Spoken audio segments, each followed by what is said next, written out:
CEOs Optimize conference. All of us in this room are working to redefine aging, to building a better future where older adults can remain healthier, more independent, connected to their communities, and able to participate in their passions. And that's why I'm here today.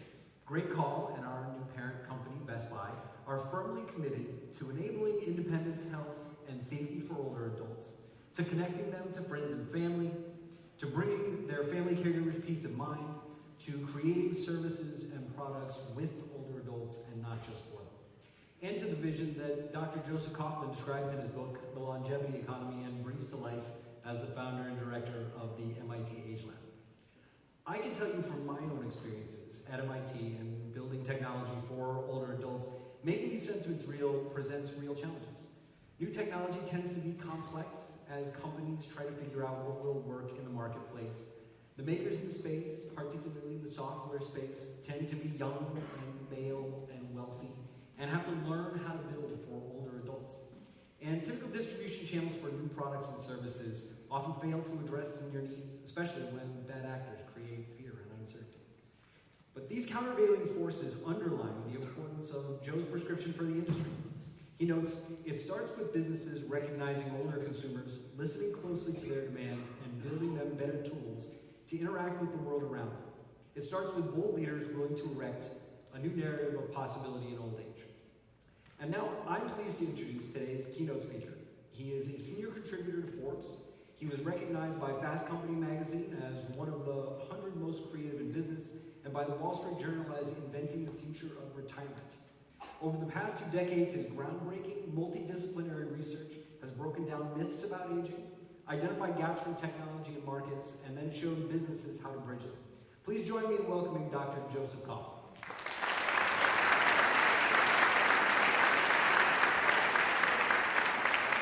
Good afternoon. Come on, we can be a little bit sprier than that. Good afternoon. I put these pants on to keep you awake, and they're in color too. Either that or it's midlife crisis, or a little bit later than that. I'm excited to be here. I want to thank all of you for putting up with me for the next few minutes. But I want to take a moment from a policy point of view. My original background was working in Washington and the like, actually understanding how things get done, or in some cases not. But the first thing that needs to be done to have any action, to have true innovation, is not code, it is not software, it is not a widget, it is attention. It is putting an issue on the public agenda to say, this is worth our attention, our efforts, and our passion. Please join me in thanking Katie and Stephen and all of you, because Aging 2.0 is more than an organization. It has put aging on the global agenda.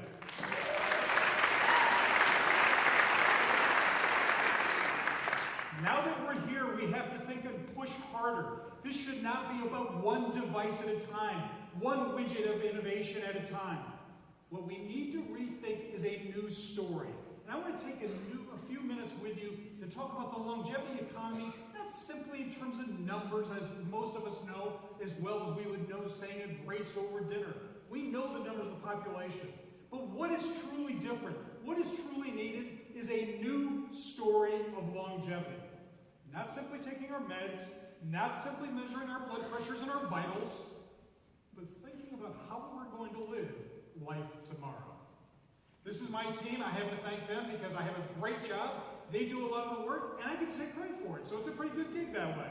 So let's get started. Class participation is going to be 10% of your grades today. What are the 2 things we'd like to say we can depend upon in society? Okay, the folks in the cheap seats are actually getting it. What's going on over here? Death and taxes, absolutely. Imagine the following. Taxes, yes. Death, not so much. I want you to imagine this. The funeral home industry, I know you're going to feel their pain, is lamenting that they're essentially losing sales. You see, we're not dying nearly at the rate we once did. Not just in North America, but around the world. I coined the phrase that this is disruptive demographics. I kind of took a tweak off of Clay Christensen, who many of you may have read. He teaches at the art school at the river. What is it? Oh yeah, Harvard, that's it. And that certain technologies can come, yeah, I heard that out there, Harvard. Yeah. They're usually in the back hissing anyway. No, that's...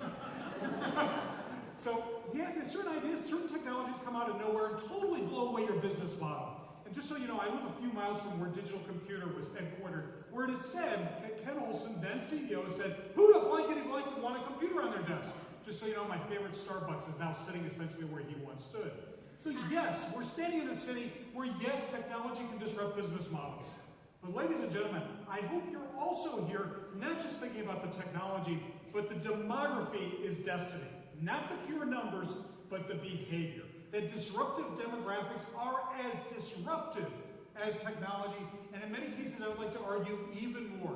Because today's consumer, today's older consumer who buys the high tech, the high style, and the high price is no longer excited by what you can deliver. They now expect it, they demand it. Just a footnote in terms of demographics. I know most of you already have this. I want you to look at these children.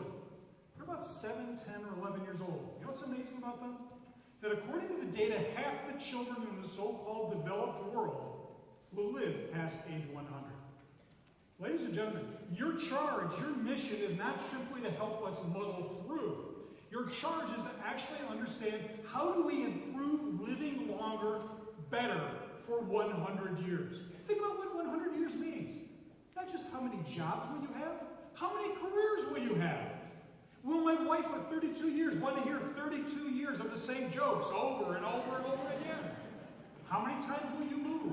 And by the way, do you genuinely believe that the education provided by someone who looks like me is going to last you a lifetime? These are areas of innovation that we in general have not touched. But if we're going to live longer, we should start thinking about it as being a market force, as something truly different. And so as I write in my book, The Longevity Economy as we know it today is essentially like an entire continent emerging out of the abyss that frankly, except for a few people in this room, a few folks in this room, most of us are ignoring. Because it's not just about older adults with needs and wants, it's older adults with desires and dreams. And we need not to develop just one device at a time. We need to develop new storylines about what to do with that 100 years, or darn close to it. With the fastest growing part of the population aging over age 85 plus, we're now talking about old age as we currently construct it, not being old age, but 1/3 of your adult life. Ladies and gentlemen, start thinking about what is the story of what to do, not simply to muddle through. So I want to think about how can I paint a picture, if you will, about the new old age. And I thought of coffee. Actually, there's 2 food groups I live on, coffee and chocolate. But coffee, I want you to imagine it's very simple, very basic. How many of you remember this product? We were told as children, I'm going to show my age, that this actually was a form of coffee. It was decaf, they said. No one knows what this stuff was made out of. But what I want you to think about is the generation that is older today, and all of you who grew up on this, or has this today, going to accept what we had before. Ladies and gentlemen, the new generation gap is not about numbers. It is not about needs. It is firmly about expectations. The next generation of older adults expect a pill, a product, a technology, not just to live longer, but to live better. These are photos off of Instagram that one of my students was able to get. I want you to imagine, are these the people that we are designing for? Oh yeah, we have to design across. Equity is important. There's more diversity in the 50 plus than any other group. But these are folks from Argentina, UK, Japan, Canada, United States. Do they look like they're going to simply be what we once had painted as older adults? That we're going to stay home and wait in our chairs and hope the grandchildren come to visit. We're going to book a ride a week or 2 weeks in advance. And by the way, it's only going to go to the doctor's office or the grocery store. Heaven forbid you should want to go out at a moment's notice for an ice cream cone. The true measure, if you will, of quality of life. No, the new generation gap is about expectations. If you think about it, our parents, the Dankai of Japan, the boomers of the United States, post-World War Europe, and other places around the world, look, we knew over time quality of life would slowly decline. But the next generation is saying, no, look, there is technology, there's better coffee, there's better, we have phones that can do amazing things, all kinds of ways of living. We've put people on the moon. We have this thing called the internet. And wait a minute, you're telling me that all of a sudden at 60, 70, 80, 90 and more, I have to be patient? I have to just expect a little less? No. It's not that we expect to get out alive, but that gap of expectations between our parents and now, that, ladies and gentlemen, is the new innovation white space. That is the new investment white space and market of living longer, better. So in terms of dollars and cents, yes, the longevity economy is the third largest economy in the world after the GDP of the United States, China, but the buying power of the 60 plus is 30% of the global spend. Let's put it back home. In the United States, the 50 plus control 70%. And while the millennials have a lot of numbers, they have no money. And do you remember the digital divide? It's still out there. Please don't think I'm painting a broad picture that everybody's healthy, wealthy, and wise. But the fact of the matter is that now the digital divide has closed greatly. And in fact, if you look at some of the data, the digital services out there for older adults are now keeping people feeling more connected than ever before. And in fact, more people over 55 have more apps on their phone than younger people. So we're now looking at a country and, frankly, a market around the world where, as I said, there's the expectations. In fact, right here in the Valley, if you think about it, Apple has been concerned that their, shall we say, sales for new phones are not quite as vibrant as they once thought. And people are holding on to their old phones longer. Some would interpret that as a price point, and perhaps it is. I'm going to give you a different interpretation. Oh, it's not that exciting, so I want to wait until something even more exciting. You remember, this city used to explode every fall with the new things, the new ideas that were coming out. Now we have consumers of all ages going, gee, I thought it would be smaller, I thought it would be shinier, I thought it would be cheaper, I thought it would have more capability. This is a very different consumer. And, sorry for the graphics there, and the other issue is that we now have a more educated older adult. We are now looking at nearly 1/3 of the population that we call older age, if we use 65 plus, having some or a full college degree. Now, I can tell you, and many of you know this as well, that education does not make you smart, but it does give you chronic attitude. Look at this. Of the 55 plus, 64% of us believe, now think about the mathematics behind this, believe their IQ is higher than average. Would any of us like to take a stroll down the street to see whether or not we think is empirical evidence whether that's true? And 74% of us have a great deal of confidence in ourselves. In fact, most of us believe that I would do brain surgery because I can learn it from a kid on YouTube, but I don't have the time, so I'll delegate it out to a doctor. But if we're going to live longer, the idea is that we want to live better and celebrate longevity, not as a problem, but as an opportunity. Old age, longevity is a call to innovate. And that's why I'm proud to be here with you. But I want to talk to you about the oldest technology in humankind, the most powerful technology in humankind. No, it's not an app. No, it's not the internet. No, it's not the dream of autonomous vehicles. It is the story. See, a story can go places that no digital experience or anything else can go. A story gives us a sense of purpose. It gives us an idea of cause and effect. It explains why or why not. And here's the story we have currently. Old age is made up. This current story that we have about aging, the dominant paradigm, if you will, around old age is stifling innovation, stifling business, stifling public policy, and worse than that, it is stifling older adults themselves from living out longer lives in a better way. I want you to think about this. It came from this idea, you ready for this? Called vital energy. And vital energy came out of the medical literature, largely out of the UK in the 1800s, and basically said that, gee, you know, when you're born, you are imbued with a certain amount of energy. And if you used it badly, which meant, by the way, anything fun, you were slowly going to burn off that energy. That you were going to, with bad behavior, start running low. In fact, you'd get very tired. And so tired, you'd have to what? You'd have to retire. You see, in this case, old age as we know it today is truly a social construction. In fact, the storyline gets so good that we used to have poorhouses and almshouses. And who did we put in those places?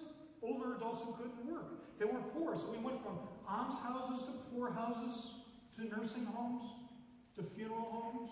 Do you notice the nice linear line? The power of story to organize institutions, to organize our reality, to organize what we think is possible. And so, very smart people with very large sources of capital have really been stymied by this story. And in fact, policymakers and humans around the planet, rather than celebrating the one thing we've always wanted in humankind, longer life, and now that we're getting it, my God, it's a crisis. Healthcare is going to go bankrupt. Pension funds are going to be terrible. Where are they all going to live? Ladies and gentlemen, this is what we wanted. We're not about those old people. It's the only class of human that all of us hope to be, because frankly the alternative is not nearly as pretty. So this storyline has really made it so that we don't think creatively, because stories have consequences. Think about it. If you define old age as about needs and being frail and being poor and not liking technology and being sick, you're never also going to talk about other areas of innovation. You're never going to talk about education for a lifetime that's going to be necessary to make the business case for you to stay in the workplace.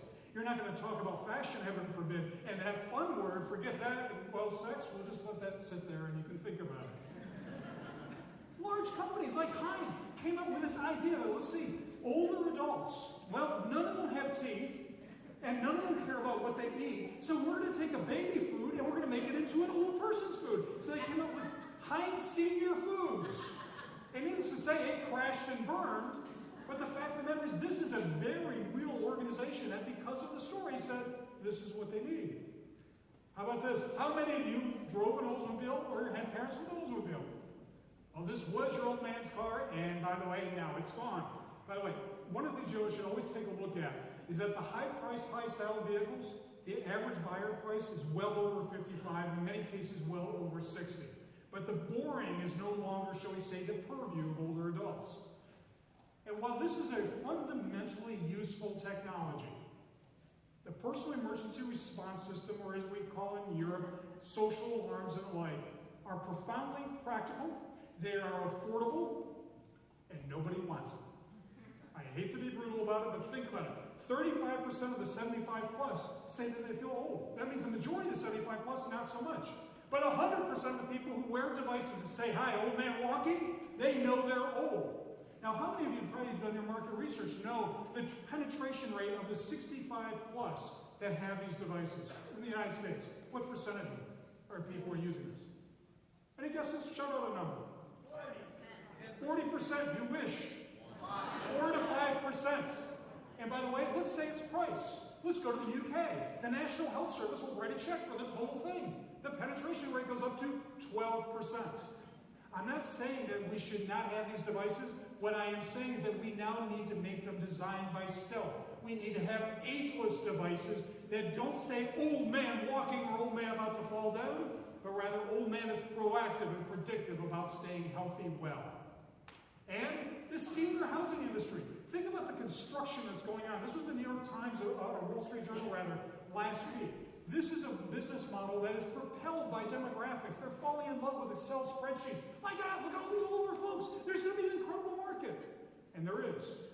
But the inventory rate is outpacing the sign-up rate. Why? Because what I'm suggesting to you is that what we think older people wanted before is not necessarily what we want today or the future. And think about the original assistive technology. Eyeglasses. And yet, these are no more or no less assistive than a wheelchair. But if you put an Italian guy's name on the right side, and you market it right, and you put it into interesting retail, it's amazing. I can take about $20 worth of glass and sell it for $500.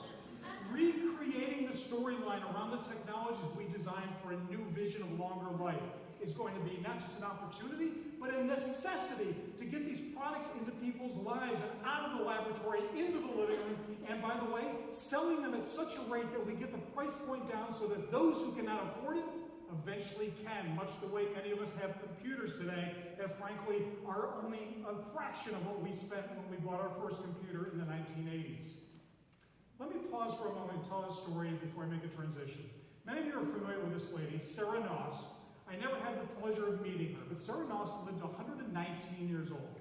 She grew up in Pennsylvania, and I grew up outside of Philadelphia, and I frankly believe that cheesesteaks, tasty cakes, and scrapple are food groups.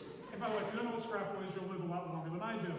But frankly, on her 119th birthday, believe it or not, someone had the sheer chutzpah to ask her, Ms. Noss, why do you enjoy living so long? And she came back with an answer far better than any analyst, any policy advisor, any doctor, any engineer. She says, ladies and gentlemen, I love my longer life because I have my health and I can do things. That's your mission, folks. It's not just about the health. The and is ever so important, and I can do things. So when we think about innovation, please move away from simply the device or simply the service. I'm going to quote another great scholar from Harvard, Ted Levitt. Ted Levitt was said to teach his students in marketing the following. When you go to buy a drill, do you get excited by the drill? Do you about the colors, the price, the RPMs, and like, what are you buying when you buy a drill? You're buying a hole, and in fact, not even just a hole, you're buying the picture up on the wall. Ladies and gentlemen, I want you to start thinking not in terms of services, not just in terms of products. I want complete solutions and stories about how I'm going to live, where I'm going to live, and how I'm going to use all the wonderful ideas that we can develop in this room and well beyond. So I'm going to end this with 3 Ds I want you to think about. The first is when we think about the older adult population and longevity economy, it's ever so critical that we know how we're defining it. Now, I don't know if we've already had the conversation, but when we talk about the longevity economy and older adults, rarely does anyone ever bring up a number. They will use 65 because they figure that's when they can get some reimbursement from insurance. They'll use 50 because organizations often use that. But generally speaking, old age is usually 15 and 20 years older than whoever the developer happens to be. But we should understand that how we define that consumer defines in and out the range of available, affordable, and acceptable solutions.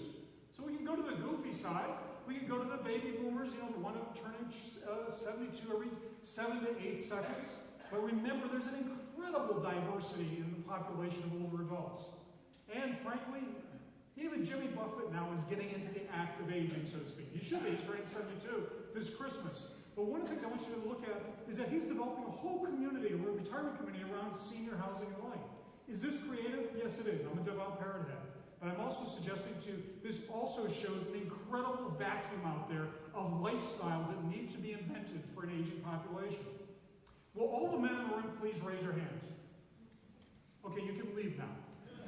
Because frankly, there's a big difference between the users and the buyers. While we design for users, and we must, and we think about the older consumer, we must. But the buyer, more often than not, is a middle-aged adult daughter. Not just his caregiver, but his trusted advisor. Frankly, she's bridging 3 generations. Think about this, the number 1 friend of a millennial, according to Pew, is not another millennial, it's not their father, it's their mother. And, by the way, she probably has more older adults in her lives than she ever had planned on having children, and she's in a house where her partner probably can't make a peanut butter and jelly sandwich. So as a result, she's got 3 different households. So if you're not designing a product or a service or an experience that she says is okay, you just lost your number 1 advocate. Second is developing a new product. So what do we want to think about now? Well, yeah, we can make it usable. But you know something? Don't cheat. The design problem, and I'm not saying I have the solution, but reducing functionality is a JIP. You're saying something about the consumer. We need to be more creative about providing all the access that everyone enjoys in a way that it can be provided. And yes, medication adherence or compliance, whatever verbiage you use these days, is ever so important. But you know something? There's got to be more than old age than whether or not my meds are taken, my blood pressure is okay, and whether my toilet thinks I've eaten what I'm supposed to have eaten. By the way, would someone tell me what color this is? And please explain to me why every single device I see for an aging population is this. And by the way, no, that's not fair. Some have really gone over the edge and said, no, we're going to put some style into aging. We're going to use this color.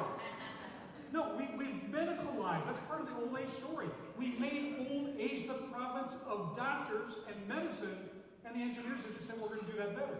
No, ladies and gentlemen, we need creativity. We need stories to help the technologists, to help the doctors, but also to talk about educators, housing, and the like.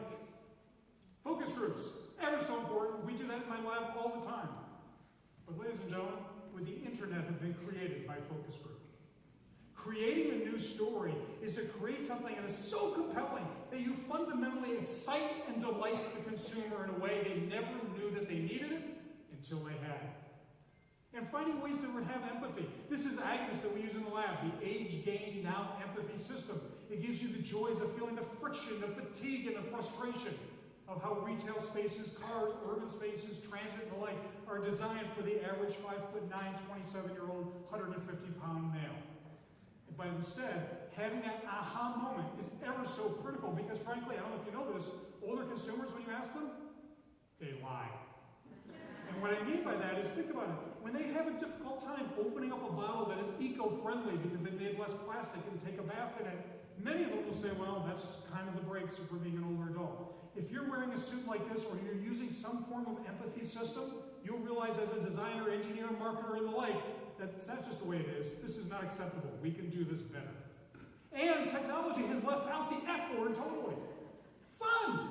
You have a dirty mind back there, I heard that. No, fun! The idea of how do we start creating a lot of time. Think about the average older adult today after retirement has 8,000 days of life. Think about that. 0 to 21 years old is 8,000 days. From 21 years old to many would call midlife crisis, 8,000 days. I bet you're getting the algorithm now. From about 46-ish to about 65 is quick class. 8,000 days. And if you make it a hair over 85, the fastest growing part of the population, 8,000 days. Ladies and gentlemen, this is not a short period of cruise ships, norovirus, and a trip to Disney. This is truly an entire life stage. So fun, like my friends that were in Endeavor from MIT. The idea of I thought I'd do a shout out for you. The idea of being able to go wherever you want, when you want, even if you can't leave your chair. One of my first graduate students, Cedric Hutchins, developing withings with Nokia, showing that design for functionality does not have to be beige or blue, whatever. It can be creative, it can be fun, it can be something you want to wear at any age. And ladies and gentlemen, everyone has to have a knockoff of Maslow's pyramid. This is mine. Yes, the bottom is about health. It's about help I fall and I can't get up. Yes, it's about monitoring. But the fact of the matter is, as you go up that pyramid, you start getting wants, not just needs. New technologies for education and legacy, contribution, connection, addressing social isolation. It is incredible how much money is available for what I want versus the need for building a device that fits reimbursement for what I need. And then finally, deliver. This is something that I really think that the next generation of Aging 2.0 and all of us in the aging technology and innovation field need to think about. I don't care if you have the best device in the world, the fountain of youth, or anything better than sliced bread. As they say in financial services, if you don't have distribution, it doesn't matter. And if you have distribution, frankly, in many cases, nothing else matters. We need to make sure this room is filled not just with innovators, but with people who can get it out there. How about technology? I'm going to ask you a question for you before I wrap this up. Does technology improve what you do? And you know it's a trick question, right? The answer is no, it doesn't at all. Technology fundamentally changes what you do. Part of the innovation you need to start thinking about as you develop new technologies and services and products and the like is, who's the workforce? How do we train an entire infrastructure to be able to use these new devices, to be able to deploy them, use them, and trust them into people's lives? What are they going to look like? Is it going to be all call centers? Is it going to be something more? But start thinking in systems, not just in tasks. And start thinking in terms of a whole array of ecosystem, of home logistics that's going to be in the home of devices and systems and services and platform brands that you're going to trust to bring it all to the house all at once. That's why Best Buy and Generali and things that Katie mentioned earlier are such a major big deal this year. I don't think many of us are fully appreciating it. That finally the devices that people are thinking about, the services that we are envisioning, are now getting in front of the consumer. Not everyone shops on the internet. They go to the internet to verify and validate. But until we make aging mainstream, it's going to be always that special thing that we hope an insurer reimburses, or I'll only buy it after I need it, and probably well after I need it. Let me conclude with the following. This is a call. If I have any ability, I want to make a plea, a call. Actually, no. I want to make a demand. This room, thanks to Katie Stephen, is filled with some of the greatest thinkers from around the world in aging, technology, and innovation. Ladies and gentlemen, in history, in art history and the like, you will find that when they were building cathedrals in Europe, they weren't building cathedrals because they basically had that many people they had to put in there. They weren't building great art forms because somebody had wrote the requirements definition that they had to do that. No, architects, engineers, mathematicians, and the like said, how far can we push our craft, our math, our engineering, our science, and our imagination? So they built cathedrals to reach to the sky. Or if you want to make it more secular, skyscrapers are acts of optimism. Ladies and gentlemen, I am asking you, I am demanding, that we reach for that sky and not just do one task, one device at a time, but create an entirely new story around the longevity economy to live longer and better. Thank you so much.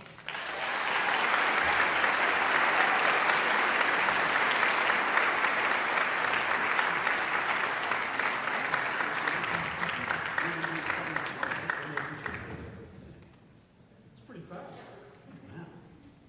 Thank you for that. That was really excellent. And I will just briefly say, if you want to ask a question, you can pull out your Aging 2.0 app and ask it, and then it will magically make its way here onto the iPad. And there's one question on everyone's mind, which is The internet thinks that it catch on. I'm telling you. a lot of stuff happening here. The question on everyone's mind is about your pants. It's called midlife crisis, or as my wife says, I'm well past midlife. But that's it. I would call them salmon, but those are also fair. I wanted to ask you one question by starting to say, you work with grad students who are building technology for seniors. Can you share tips and tricks about how to get a young person who maybe their frame of reference for older people is, my grandma? Me. I know, students these days are really hurtful. And by the way, one of my students is here. She's going to be out on the job market. You fan by May, hire her now. But no, what happens is they always use their parent or a grandparent as their model quite often. Yeah, how do you get them into the mindset of understanding a population they may not be familiar with? So, engineers are amazing creatures. They love requirements definitions. And one of the things about engineers is that you've got to say, this is a cool problem set. This is a problem, define it well, and they get excited about the problem. But then the thing that I think is ever so important, not just the problem, not the problem set, but to bring in real faces. People that they can actually show that they're going to improve their lives. All of us at any age, but particular students, love the feeling that they made something better. And engineers like to have the feeling that they were able to get past the task. Mm-hmm. That's great. When you've been out traveling, talking about this, and in front of a variety of audiences, what do you feel like are some of the big ahas that you've been able to get through folks? Where do people really spark to some of the ideas that you put together? I think the first thing is I'll start with the dismay and then the excitement. The dismay is, frankly, there's so many businesses, large businesses, that still are succumbing to the old story of old age, and just that they're kind of caught in that. But the ahas that I'm starting to find, though, is that people are starting to understand from the auto industry in some cases, and some even from the medical industry, that to make things, to respond to the customer, any idiot, as one sponsor said to me, can do that, but exciting and delighting. Creating new interfaces that are engaging, not just usable.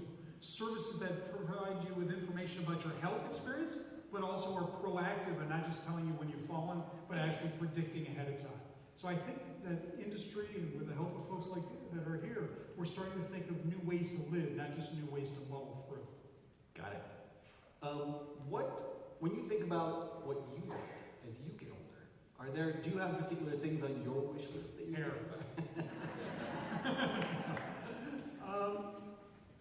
Look, I'm blessed. If you think about almost everybody in this room gets paid by running off the mouth or driving a keyboard. So I would like to think I can work until I drop, if you will. So what I would like is to have a society. This is not a technological thing. A society that doesn't care about my birthdays anymore. That only cares about what I can contribute and what I can do. And so I think one of the greatest things that we can do in Aging 2.0 and aging field in general is not just one task at a time, but to find ways to make it possible for all of us to contribute for a lifetime. Thank you.